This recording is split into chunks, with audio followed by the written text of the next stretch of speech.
right now on Spear Life. That may be one of the funnest dives I've had without shooting a lot of fish. Sharks coming in, guys. Then an African pompano come by me and I took a shot at it and missed it. Aboard, aboard, aboard. Come on, heads or tails? Yeah, I got about 190 feet down. She nearly took me life. Hey, shark. I want to breathe. I'm having way too much fun. Keeps getting better. It feels so good. I do not want to sit in the rain. Boo. Way too much fun. We're gonna eat good tonight. Look at that big boy. I'm here to enjoy myself. I'll go tomorrow. He's a fighter. Is there any sharks on this thing? Good possibility, sure.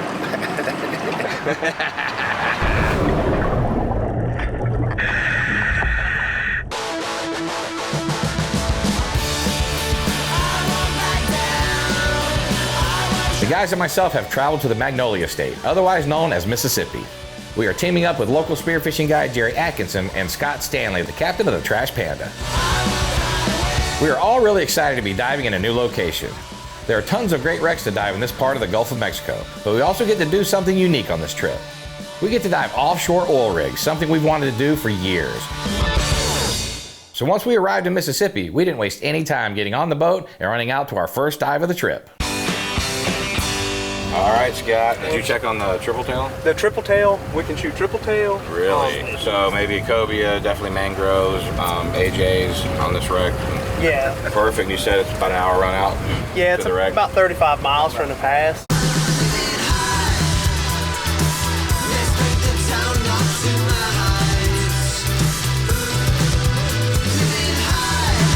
We just arrived at our first dive of the trip. It's a shipwreck known as the Gladys B. How big is it roughly? It's about 112 foot. It's good high structure, pretty high up, and then it drops down to about 100 foot.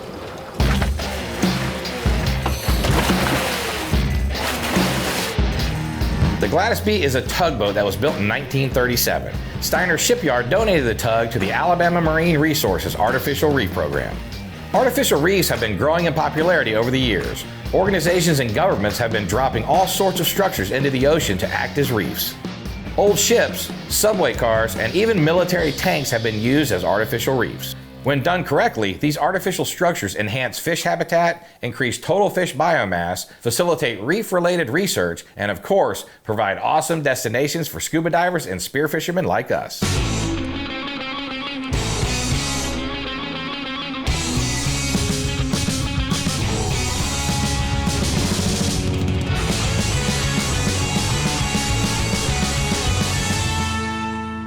This was a really cool wreck to dive. It's only been here for about a year, so it's in great condition. The viz is perfect. I know, you can see everything.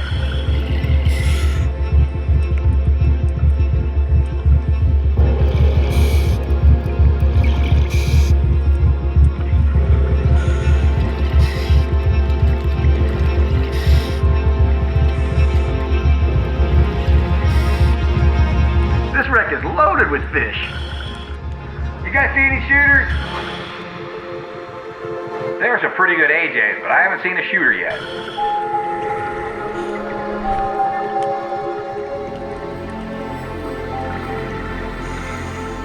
The viz was great. The wreck was really fun to explore and there was tons of sea lice swimming all around the ship.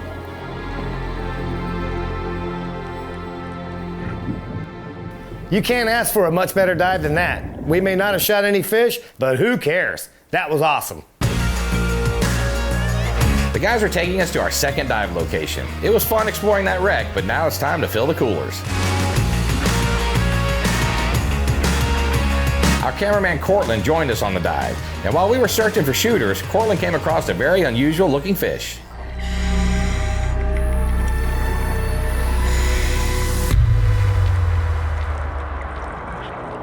The fish Cortland found is known as a lionfish, and not that long ago, it's a fish you wouldn't have seen in these waters. They're an invasive species from the South Pacific, and they are causing problems. Lionfish are not native to this area and have no natural predators, which allows the population to grow rapidly. They are also carnivores that are known to eat the young of snappers and groupers, which are very important commercial fish to this area. That's not the only problem with lionfish. They also have venomous spines that can sting divers, causing extreme pain, sweating, respiratory distress, and even paralysis. Cortland decided to help out with management efforts and remove one of these invasive species. That's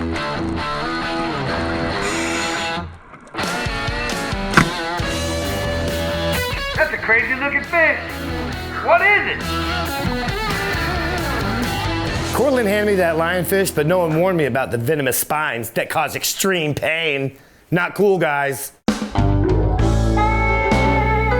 I got about 190 feet down. She nearly took me life. That's a lionfish. It's a big target for spearfishermen here in the Northern Gulf. The only natural predator that's out there is spearfishermen. So these are the things that get you. And they'll inject a poison when you get poked with them. It burns pretty bad. As bad as that rash I got last weekend.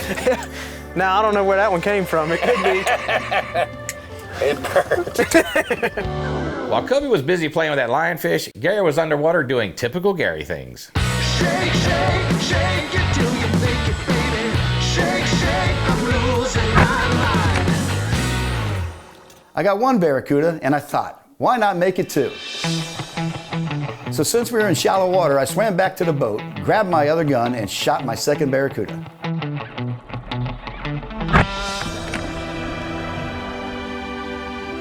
What can I say? Someone needs to actually shoot some fish around here. I knew that Gary shot one cuda. I didn't realize he shot two. Where the hell did you get that other one at? Just want to come up, got rid of my gun, got my other gun, went down and shot him. Did you really? Yeah. We definitely didn't shoot as many fish as we wanted to, but we still had an awesome day out on the water. Coming up on Spear Life. We'll launch Kobe off as a guinea pig. Probably put a good fight. I held on to the old Cameraman.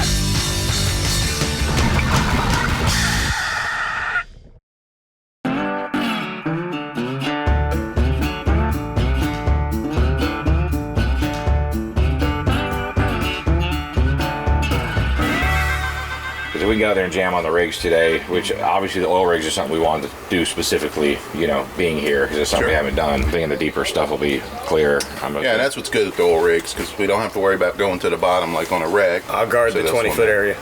I got the surface to 20 feet. If you can tell what a mangrove is, that would be a... Oh, thanks, cats. Thanks. He's already ragging on me. Damn it.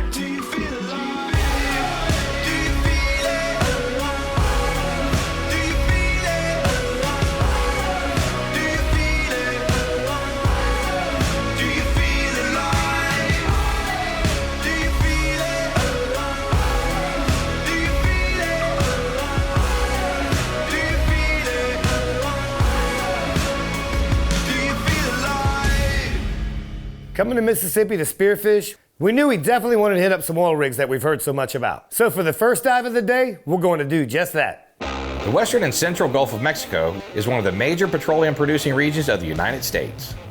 These oil rigs started popping up in the Gulf of Mexico over 70 years ago, and it wasn't long before the local fishermen started to realize that these structures were fish magnets. These rigs act as an artificial reef, attracting large varieties of fish. I've always wanted to dive one of these rigs, and now we finally have the chance. Those little rafts, I'm sure they just launch them right and then you jump probably. I wouldn't get in. I hope that the way I do it, I think you'd knock yourself out getting in that thing. If that thing's on fire, I don't care if I'm on the top, I'm jumping. I'd be doing backflips to get on. I'm jumping. I don't care. I'd rather break a few bones than get burned to death. There ain't no doubt, bro. But what if they launch it and it blows up? It looks like a hard raft. Because it's small. We'll launch Kobe off as a guinea pig. Oh, sure, Kobe would do it. Story of my life. I've been John's guinea pig ever since we were little kids. Now John and Gary are trying to launch me off an oil rig. Come on, guys. But seriously, how much are y'all paying?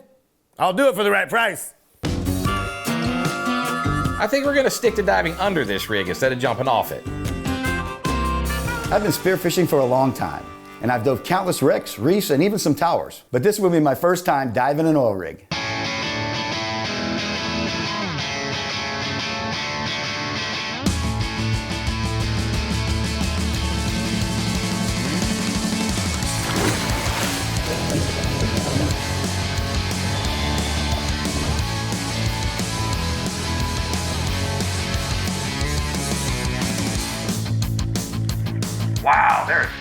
see down here.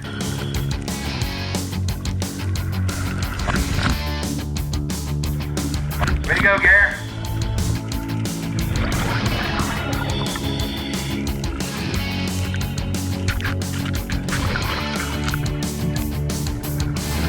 Man, I need to quit looking around and just pull the trigger on something. Nice shot, John. Are those reds or mangroves? Are they... What are those, reds or mangroves? I can't tell. The mangroves have the black above their eyes. I see some huge AJs. I got a shot. You guys see that Pompano?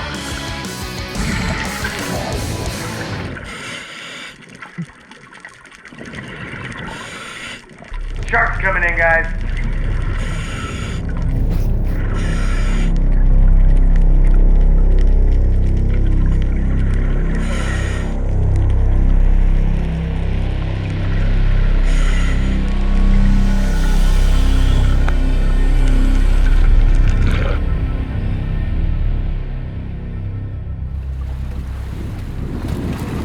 Yeah, that was pretty cool.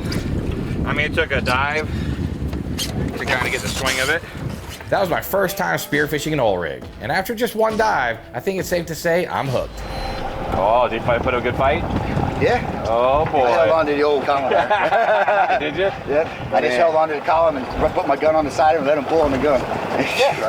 Let him whip out for a little bit for a while. Nice. It's like getting in a deer stand your first night and you see like a million deer and you're showing all the deer. You're like, I could have shot that one. I mean, you shot that first mangrove and that big AJ coming out. Well, I just was like, you could have plowed his ass. I mean, I could have shot a lot of fish. Yeah. I was just like, oh man, that's cool. Look at that. Oh wow. Then the old shark rolled then. Yeah, the shark came out. I thought that was pretty cool. Huh? You seen the after Pompano? Yeah. Yeah, that was pretty, wasn't it? Yeah. He was 35 pounds. I want to get him, man. I mean, I'll tell you what, that may be one of the funnest dives I've had without shooting a lot of fish. Yeah. You know, just checking all the fish out. Are you gonna hang here and dive it again? I mean, what do you guys think? I would say if there's plenty of fish on there, do it again. What do you think, Garrett? There's a lot of fish there. I agree. I mean, them mangroves ain't going anywhere. There's a million mangroves. Yep, no, I agree. I had heard these rigs were a great place to dive, but I couldn't believe all the fish we were seeing. Every direction I looked, I saw something new. Coming up on Spear Life. And an African pompano come by me and I took a shot at it and missed it. Pompanos, right? I'm like, I knew it. As soon as I saw him come up underwater, I'm like, you know it.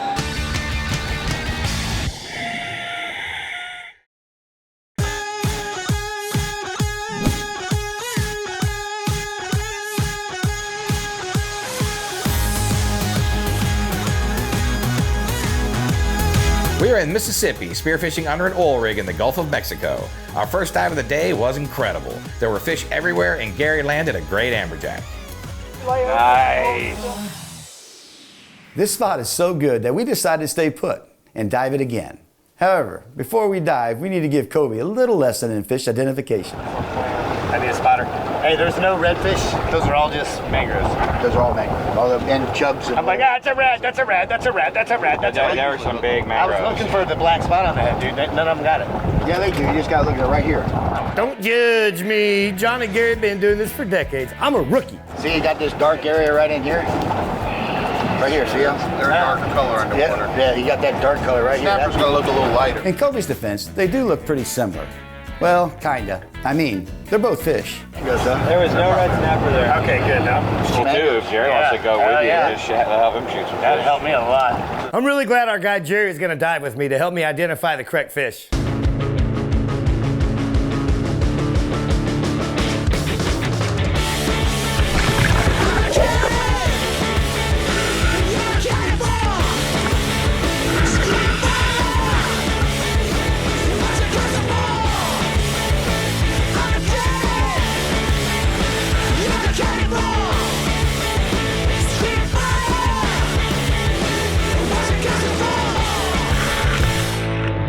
Just missed. Dang it.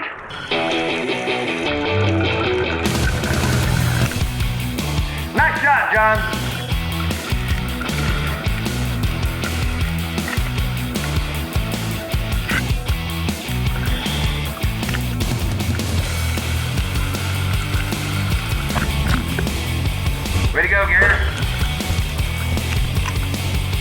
Snapper down.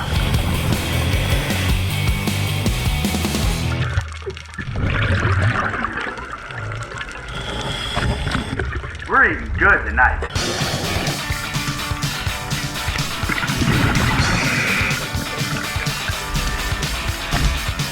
Great shot. Way to go, Cortland. What a stud.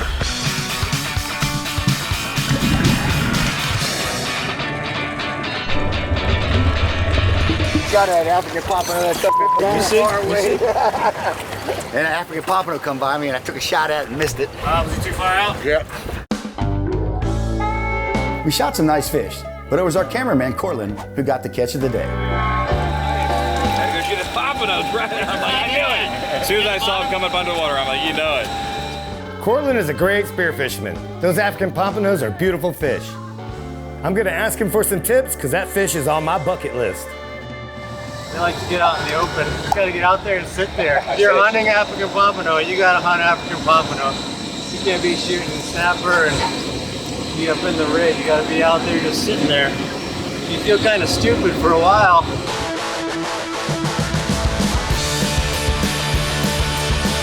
What an experience. These oil rigs are a ton of fun. We saw loads of fish, shot a bunch of them, and we capped off the day with an African pompano. Can't ask for a much better day than that.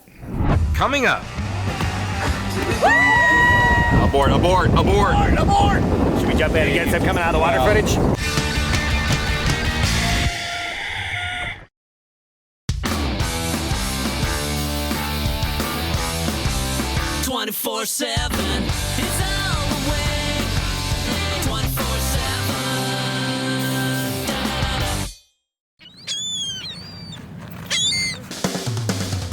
The guys and myself have been spearfishing in Mississippi for the past few days, and we've been having a blast. Yesterday we spent the whole day diving an oil rig in the Gulf of Mexico.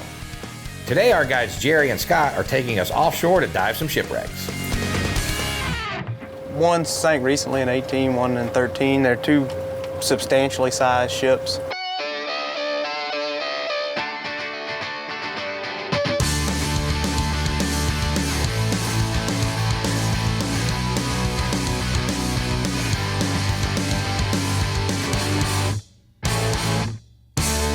We had every intention of spending today spearfishing shipwrecks. Unfortunately, the weather had other plans. This is the Gulf chop I was telling you all about. When you're traveling at high speeds and the seas are over 8 feet, it's like being in the octagon with McGregor. I was getting thrown all over the boat. Yeah, they're showing the wind picking up midday from here. Well, the thing is that 4 miles is a taste of. That's just a sample. That's a sample. Yeah, there's another hour or so of just taking it on the chin. An hour and a half to get in. I mean, I'll go either way. Come on, heads or tails. All right, let's pull the ripcord, boys.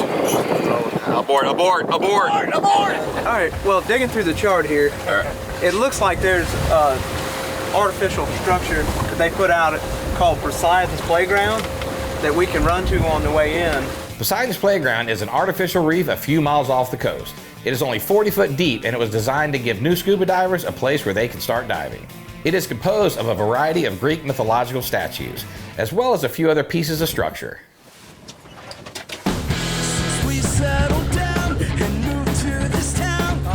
Anybody see any shooters?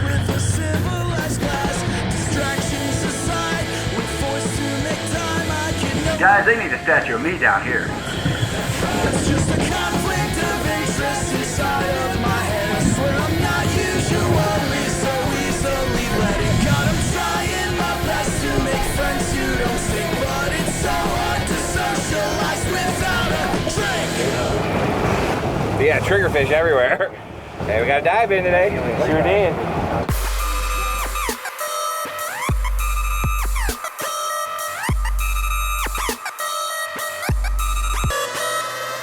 We are done diving and now it's time for the party to start.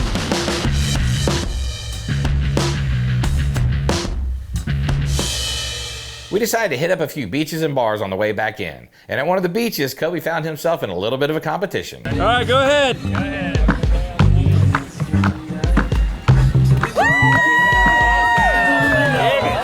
All right, we'll try this.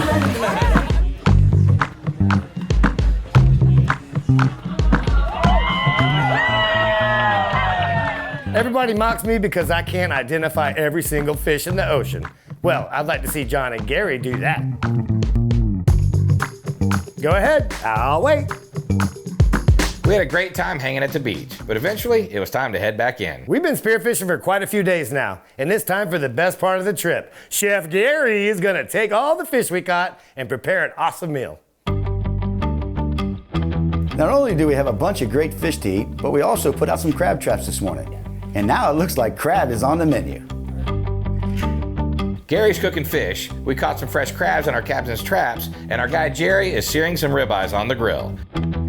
This is gonna be an epic feast.